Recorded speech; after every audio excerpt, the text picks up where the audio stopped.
At my graduation party, my aunt slurred, "At least you finished something, unlike your mom's pregnancy." Everyone froze. My mom yelled, "You promised never to bring that up." My dad whispered, "You mean she wasn't the first?" I asked, "What happened to the other baby?" I swear the whole backyard went silent at the exact same second. The music, the chatter, even the clinking of ice in drinks just stopped. All because my Aunt Denise leaned her elbow on the dessert table, swaying a little, and slurred louder than she probably meant to. "At least you finished something, unlike your mom's pregnancy." I blinked so fast my vision blurred. I thought I misheard. I wanted to mishear. But then she giggled this bitter, mean little snort and added, "Well, someone had to say it." My mom dropped the stack of paper plates she was holding. They hit the deck with this awful, plasticky clap that somehow sounded like a gunshot. Her voice cracked as she screamed, "You promised you'd never bring that up." My dad's face drained of all color. He stepped in front of me like he was trying to physically block the words from hitting me. Then he whispered, barely audible, but I heard it. "You mean she wasn't the first?" My stomach flipped. My mind went blank except for one question, pounding in my skull like a heartbeat. I stared at both of them, my mom shaking, my dad looking betrayed, my aunt drunk and triumphant. I asked quietly at first, "What are you talking about?" No one answered. My aunt rolled her eyes like I was the unreasonable one. "Please, she was never gonna tell you. Why pretend anymore? She lost the first baby, the one before you. Not a miscarriage, she just didn't want it." My mom's scream cracked into a sob. "Stop, you don't know what you're talking about." But then she looked at me. And that look, wide-eyed, terrified, guilty, told me my aunt knew exactly what she was talking about. I felt the ground tilt. People were staring at us from all sides of the yard. Neighbors, classmates, my friends from college who had driven in for the party. It felt like every eye was drilling into my spine, but all I could see was my mom's shaking hands and my dad's jaw trembling with a mixture of rage and confusion. My voice came out louder than I expected. "What happened to the other baby?" My mom flinched like I'd slapped her. Aunt Denise laughed again, stumbling forward. "Tell him, Lori, tell him what you did. Tell him why the first one never made it home." My dad spun toward her. "First, she told me she only ever had one loss before our son. One," his voice cracked. "Who the hell was the other father?" A ripple of gasps shot through the yard. My mom's whole body seemed to collapse inward. She grabbed my arm and whispered, "Not here, not like this." But I yanked my arm back. I needed an answer. Not later, not privately, not with some soft-edged explanation that would protect her from the truth. Right now. "Mom," I said, my voice shaking but strong, "what happened to the other baby? Was Dad right? Was there someone else?" She looked at the ground, then at me, then at my dad. Tears spilled down her cheeks. Her lips moved like she was trying to form a sentence, but the words refused to come out. Aunt Denise scoffed. "Oh, please, don't act innocent now. I remember everything. I remember the night she, DENISC," my mom screamed, lunging toward her. My dad grabbed her arm to stop her, but she jerked away like his touch burned. Everyone was staring, mouths open, frozen. And I realized the thing that scared me the most wasn't what my aunt said. It was the look in my mom's eyes, like she was hiding something so much worse than any of us imagined. Something that made her afraid to even open her mouth. I stepped closer. "Mom," I whispered, "what did you do?" And that's when she finally spoke, but only 3 words. "It wasn't mine." The yard erupted. I didn't sleep the night after the party. I just lay there staring at the ceiling, replaying those 3 words over and over. It wasn't mine. What the hell did that even mean? Everyone kept texting me asking what happened, but I ignored all of it. I didn't want to talk. I wanted answers. Growing up in Aurora, Colorado, my family always looked pretty normal from the outside. My parents weren't perfect, but they tried. My dad worked long hours fixing HVAC systems, and my mom bounced around part-time jobs, usually quitting because of some toxic coworker or boss. She was emotional, quick to stress, sometimes overprotective to the point of being weird. But I always thought that was just her. Aunt Denise was the opposite, loud, messy, unpredictable. She and my mom had this constant, simmering tension that no one talked about. They'd snipe at each other during holidays, then pretend nothing happened. My dad couldn't stand Denise, and the feeling was mutual. Still, nothing ever hinted at some secret baby. Nothing even close. My parents had always told me I was their miracle kid. "We tried for years," Mom would say. Lost one before you, but you made it. I believed her. Why wouldn't I? But the day after the party, when my dad slammed the front door at 7 a.m. and told my mom, "We're talking tonight." No more lies, my stomach nodded. I could hear them arguing all morning. My dad demanding explanations. My mom crying so hard I couldn't pick out the words. I stayed in my room like a coward, headphones on but no music playing, just listening. By noon, it went quiet. I found my dad in the garage, sitting in his old camping chair, staring at the floor with this hollow look. When he saw me, he tried to straighten up, but it didn't help. "Dad," I said, "what happened?" He rubbed his face. "Your mom admitted something, not everything. I can tell she's still hiding details." "What did she say?" He hesitated, like he was choosing his words carefully. "She said, yes, there was another pregnancy. Yes, I didn't know about it. And yes, someone else was involved." His voice broke. "She said the baby wasn't hers, that she wasn't the one who," he swallowed. "I don't know what the hell that means." I sat down across from him, my heart pounding in my ears. "She told me it wasn't hers." He nodded slowly. "She told me the same thing." We both sat there for a minute, letting that sink in. Not hers, then whose? I remembered little things, tiny fragments of childhood that suddenly felt sharp and suspicious. Like the time I accidentally found an old hospital bracelet in her jewelry box. It was faded and frayed, and the date was from a year before I was born. She'd snatched it away and said it was from a routine procedure. Or the night when I was around 10, and I overheard my mom and Denise fighting on the porch. I only remember one thing Denise yelled. "You can cry all you want, but you know what you did to that family." At the time, I thought they were talking about some cousin I'd never met. Now it felt like a puzzle piece I should have noticed years ago. When my mom finally came out of the house late that afternoon, her eyes were swollen, and she looked like someone who hadn't just been crying, but unraveling. She said, "We need to talk, all three of us." My dad's jaw tightened, but he nodded. We sat at the kitchen table. She didn't look at either of us. She wiped her nose, hands trembling. Then she whispered, "I never thought this would come out. I thought it was buried forever." I felt the air leave my lungs. She took a shaky breath. "I need to tell you about what happened when I was 19. She paused. "And why Denise was the only one who saw everything." My dad leaned forward. "Just tell him the truth, Lori." She nodded, lips shaking. And then she finally began. My mom stared at the kitchen table like she was trying to read something only she could see. Her fingers kept tracing the same circular pattern on the wood. She looked small, almost like she was bracing for someone to hit her. "When I was 19, she finally said, "I lived with Denise for a few months. My parents kicked me out after another fight. Denise let me stay in her apartment in Denver. It was a crappy place, thin walls, broken heater, but it was all I had." My dad crossed his arms, not angry now, just cold. "You told me you lived alone." She flinched. "I know." I lied. I stayed quiet, just letting her talk. I could feel something big coming, something worse than what we already knew. "Denise was dating this guy back then," Mom continued. "Horrible guy, controlling, short temper. He had this business, illegal stuff, but we didn't know how deep it went at first. He was always having shady people over." I'd never heard this part of her life, not even close. "One night," she said, voice cracking, "he brought someone home who looked bad, like really bad. Sweaty, shaking, bruised. He kept saying she needed help, but it wasn't help. She was pregnant. Very far along." My dad's eyes widened. "What does this have to do with you?" Mom kept going.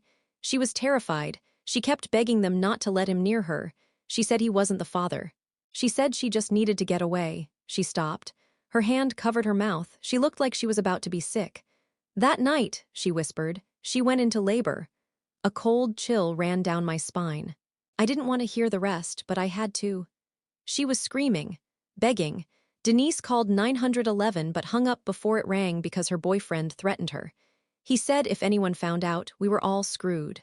He didn't want hospitals, didn't want cops. He said the baby wasn't supposed to live. I felt bile rise in my throat. My mom shook her head, tears falling again. "I tried to help her. I swear I did, but she lost consciousness. And when the baby came," she stopped. My dad whispered, "Was it alive?" Mom nodded slowly. "Barely, but yes." "And the mother?" I asked, my voice shaking. Mom stared at me with an expression I can't forget. "She didn't make it. She died before sunrise." My breath caught. It felt like someone punched me in the chest. Mom wiped her face. His guys came, they took her body, cleaned the place, said it was handled. Denise's boyfriend said we had two choices: pretend nothing happened or end up like her. I felt sick, horrified, but also confused as hell. So what about the baby? I asked. That's when my mom looked right at me, really looked, and something in her eyes shifted. Fear, guilt, something deeper. That was the problem, she whispered. They didn't want the baby alive. They said it wasn't supposed to exist, that it would cause trouble. My dad clenched the edge of the table so hard his knuckles turned white. Lori. Answer him, Mom swallowed. They told us to get rid of it. I felt my heartbeat in my throat. But you didn't, she shook her head. No, she said. I couldn't, Denise couldn't either, so we ran. The room spun. You ran. With the baby? I asked, barely able to speak. Mom nodded, trembling. Yes, I stared at her shaking hands, at my dad's stunned face, at the life I thought I understood, unraveling thread by thread. And then the horrible, impossible question formed in my mind. A question I didn't want to ask. A question that felt like stepping off a cliff. Mom, I whispered, what happened to that baby after you ran? She froze. And in that silence, I felt the answer before she said a word. My mom didn't answer at first. She just stared at me like she was trying to figure out whether telling the truth would destroy everything or finally set her free. My dad sat stone, still beside her, but I could feel the tension rolling off him like heat. When she finally spoke, her voice was so soft I almost missed it. We didn't know what to do, she whispered. We were 20 and broke and terrified. Denise's boyfriend said if he ever saw us again, we were dead. So we hid out in Greeley for a while. Cheap motel. Cash only. My dad shook his head. This still doesn't answer the question. She looked at him like he'd just stabbed her. I'm getting there. She took a shaky breath. The baby, she was tiny, premature, she cried constantly. I thought she might not make it. But I fed her, held her, did everything I could. I got attached, way more than I should have. She said it with this heavy shame, like admitting she'd loved the child was the real crime. One night, she continued, Denise freaked out. She said we couldn't hide forever, and someone would find us. She said the baby needed a name for hospital forms if she got sick. We were arguing about what to do when the door got kicked in. My stomach dropped. My dad muttered, Jesus Christ. It wasn't the boyfriend, Mom said. It was someone else, a woman, much older, calm. She said she knew what happened. She said the baby's mother was her daughter. My breath caught. Mom kept talking. She told us her daughter hadn't run away, she'd been missing. She'd been trying to get out of that guy's circle. She had a safe house arranged, but she never made it. And now, her eyes filled with tears. Now she knew why. I felt cold all over. So what did she do? I asked. She didn't blame us, Mom said. She said she was grateful we kept the baby alive. She offered to take her, raise her, protect her.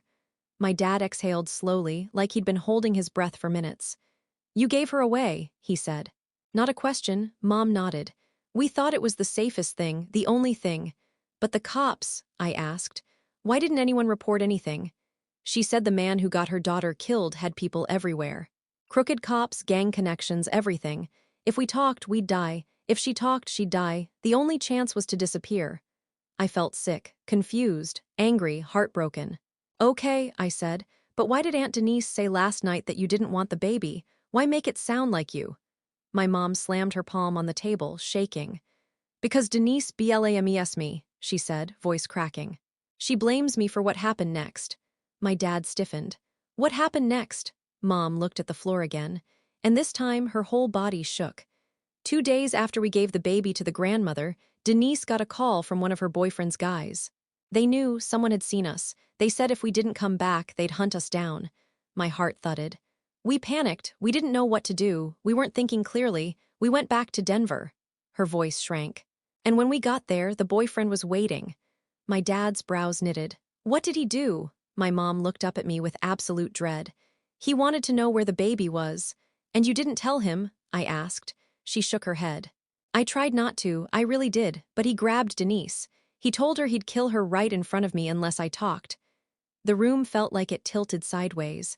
So, you told him, I whispered. Mom's face crumpled. I didn't want to, but I did. My stomach twisted as the pieces fell into place. Aunt Denise wasn't cruel for no reason. She wasn't drunk mean. She was bitter. Broken. Because my mom told a killer where the baby was, but then Mom said something that made everything stop again. I told him the wrong place, she whispered. A fake address, a lie, we ran again that same night. I blinked. So the baby, she stayed safe? Mom opened her mouth, closed it, then whispered, no, not for long. My chest caved in. Dad's face drained. What the hell do you mean, not for long? Mom swallowed hard. They found her anyway, because someone else told the truth. Who? I asked. She looked straight at me and said the last name I ever expected. Your father. My dad didn't move, didn't blink, didn't breathe. His face went completely blank, like someone flipped a switch and shut everything down inside him. Lori, he said quietly, you need to stop. But my mom didn't stop.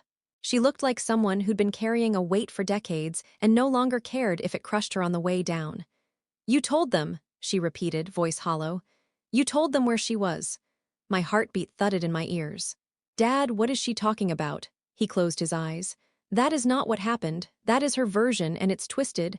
Mom slammed her fist on the table. You led them to her, Rick. He finally snapped. I was trying to save us. The room went dead silent. Mom stared at him like he'd spit in her face. Save us. Save WHO, Rick. Not the baby, not her grandmother, just you. I felt cold all over. Dad, please just tell me. He rubbed his forehead, breathing hard. I didn't tell them anything. I told a cop, a detective, a real one. I thought reporting it anonymously would help. I thought they'd protect the baby. Mom laughed, a hollow, bitter sound. You told a cop who worked under the same department the boyfriend had on his payroll. Dad shot back. I didn't know that. You didn't ask, she screamed. You didn't even try. You just wanted it off your conscience. You wanted to be the hero. I watched the two people I'd trusted my whole life tear each other apart like strangers. My dad looked angry, then ashamed, then furious again. My mom looked like she was reliving a nightmare she'd never escaped. Finally, Dad whispered, I didn't know they'd take her.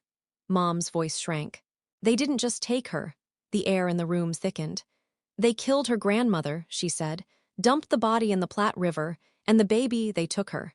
She was never found. The words hit me like a physical blow. For a moment, I genuinely couldn't breathe. They never proved it, Dad said, voice trembling.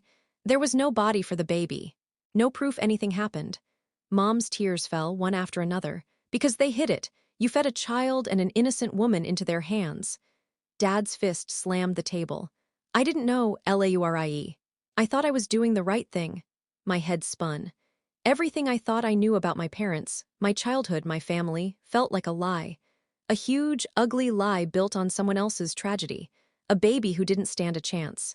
A mother who died terrified. A grandmother who tried to save her. And my own father, thinking he was helping, accidentally destroying everything. But the worst part? The look in my mom's eyes when she said the next sentence. You ruined their lives, she whispered, and then you tried to pretend it never happened. Dad stiffened. I didn't pretend, I lived with it every damn day. And you lied to me, I said, my voice shaking. Both of you.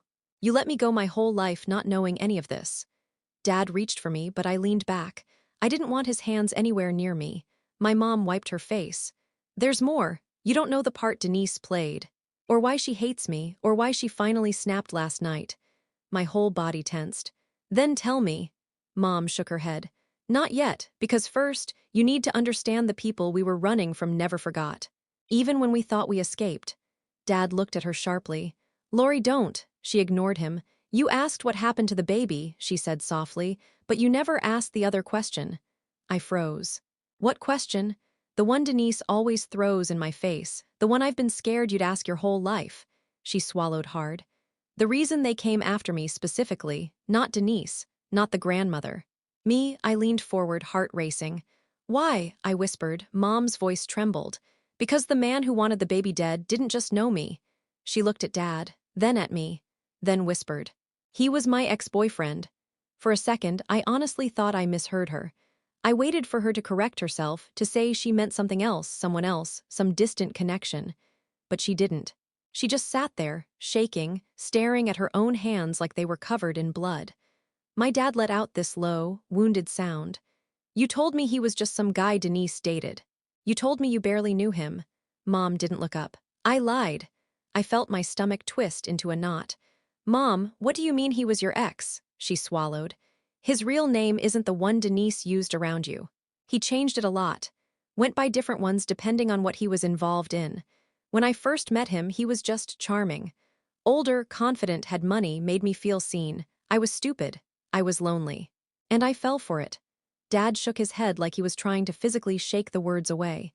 You told me your ex was some harmless guy you dated at 18. That was the safe story, Mom whispered. The real one was different. My chest tightened. So the man who got that woman killed, the man who wanted the baby dead, the man who hunted you was someone you chose to be with? Mom flinched. Hard. Dad stood abruptly, pacing. Did he ever hurt you? Yes, she said. Not at first, but eventually. Controlling, possessive, the kind of man who threatens you if you talk to another guy too long. Dad's voice cracked. And you hid this from me? I was ashamed, she said. I didn't want you to know the kind of person I used to be. But the shame wasn't the only thing in her voice. There was fear, deep, old fear. I leaned forward. So how does this connect to the baby? Mom took a breath that sounded like it hurt. The pregnant woman, the one who came to the apartment, she wasn't some stranger. She was someone he'd been involved with after me, off and on. And when she got pregnant, he refused to claim it. He said she was lying, said she was trying to trap him. My stomach dropped. Mom whispered. He told her if the baby was his, he'd handle it. That's why she ran. I felt a cold chill crawl up my spine. So she went to Denise's boyfriend thinking he'd help. Mom nodded. Except he was working for my ex, doing dirt for him, running scams, collecting money, hurting people when told. The room felt like it was shrinking around me. So when they brought her to the apartment, she continued, the moment I saw her face, I recognized her. I didn't know the whole story then, but I knew enough. She was terrified of him, just like I used to be. Dad stared at her in disbelief. And you never told me any of this. I was trying to protect us, she said.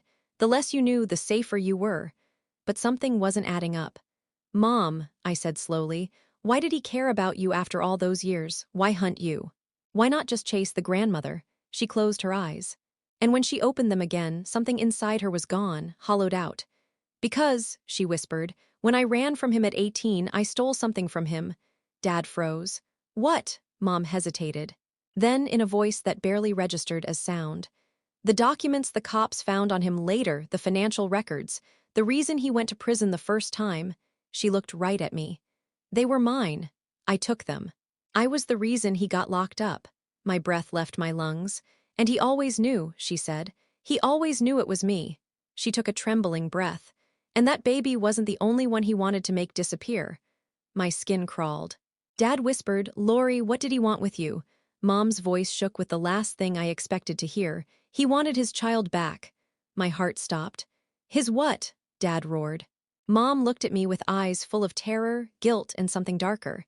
He didn't think the baby the woman carried was his. She paused. But he was convinced you were. My whole body went numb, like every nerve just shut off at the same time. My dad stood perfectly still, his chest rising and falling in these sharp, uneven breaths.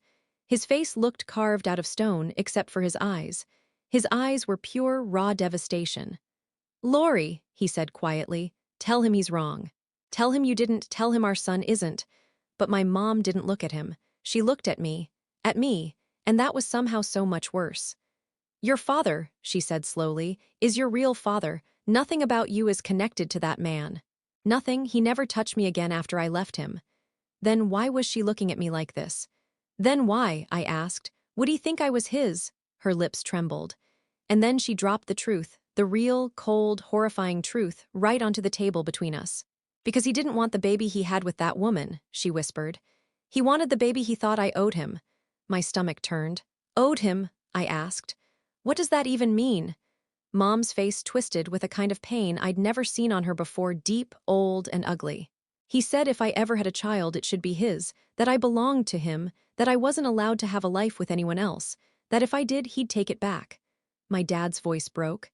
Jesus Christ. Mom nodded, staring at the floor.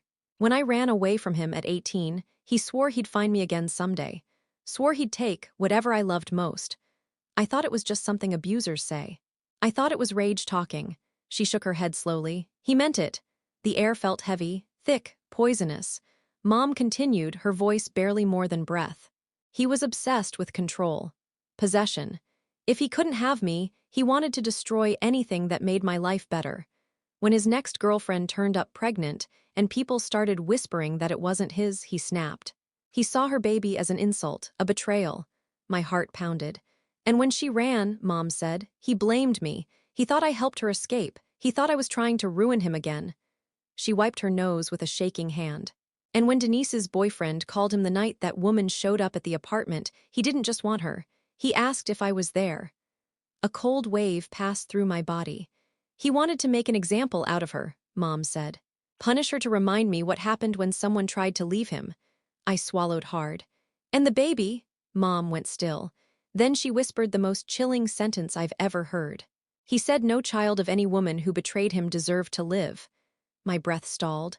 My dad whispered, this man, this monster, all of this, everything, wasn't just about that baby. It was about punishing you. Mom nodded weakly. He thought I was his property. And when I stole those financial records and helped put him away the first time, he swore he'd take everything from me. Piece by piece. People forget prison doesn't stop men like him, it just makes them patient. Her voice dropped even lower. When he got out early, he started looking. A shiver ripped down my spine. He found the grandmother. He found every person connected to the woman who died. And then, she hesitated, face twisting. He started looking for me again, but by the time he found the trail, I'd changed my name. We'd moved. You'd been born. He didn't know where I was. My chest tightened. So why did he think I was his kid? Mom's eyes moved to me, wet and full of guilt. Because Denise told him I'd had a baby. My dad's jaw dropped. She what? Mom nodded. And he believed it. He believed I'd kept a child from him. He wasn't after the baby who died. He was after the one he thought I had. Me, my blood ran cold. Mom, I whispered, what would he have done if he found me? She didn't answer right away. When she finally did, her voice was empty. He would have taken you, raised you, turned you into him, and if I tried to stop it, he would have killed me.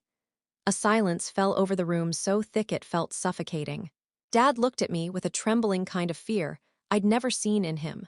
Mom looked broken, like she'd used up the last piece of herself just telling the truth, and I understood something terrifying. The past hadn't ended. It was unfinished. It was waiting. And now that I knew the truth, I wasn't safe at all. The truth didn't settle. It didn't fade. It sat in my chest like a live wire, buzzing, burning, keeping me awake for nights. I couldn't shake one thought. That man had been hunting a ghost version of me. A child he imagined. A life he thought he owned. And all this time, my mom had been waiting for the day he'd find the real one. Waiting for the day he'd find me. For the first week after the confession, the three of us barely spoke. My dad slept on the couch. My mom moved around the house like she was floating, not walking.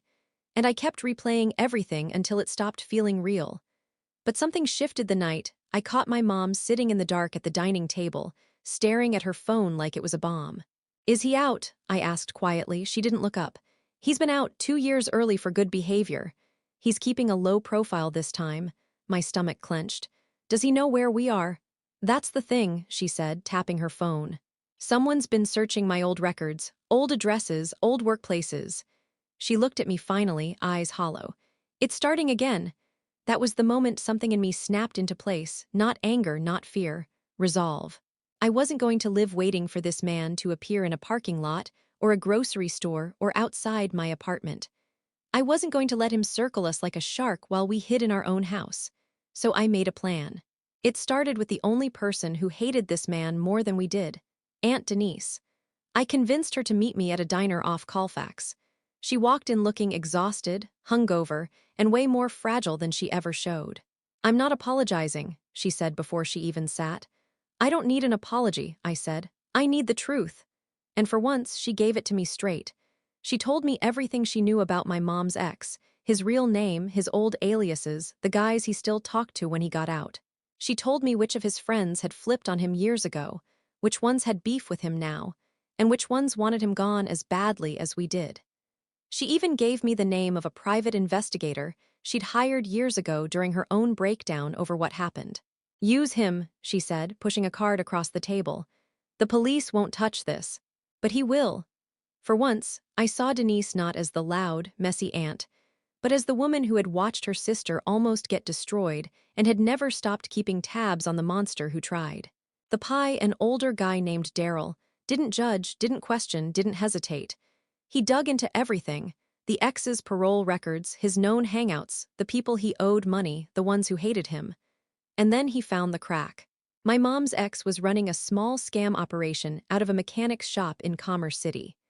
Fraud, fake vehicle titles, insurance claims, the kind of thing that lands you in federal prison for a long, long time once someone shines a flashlight on it. Daryl asked, "You sure you want to do this? Once this starts, it won't stop." I nodded. Good. What followed happened slowly, precisely, one step at a time: anonymous tips, financial evidence tied directly to him, recorded conversations from people who flipped, paper trails the feds couldn't ignore. A month later, they raided the shop. He went back to prison. No parole this time, no early release, no shadow network to protect him. This time he burned.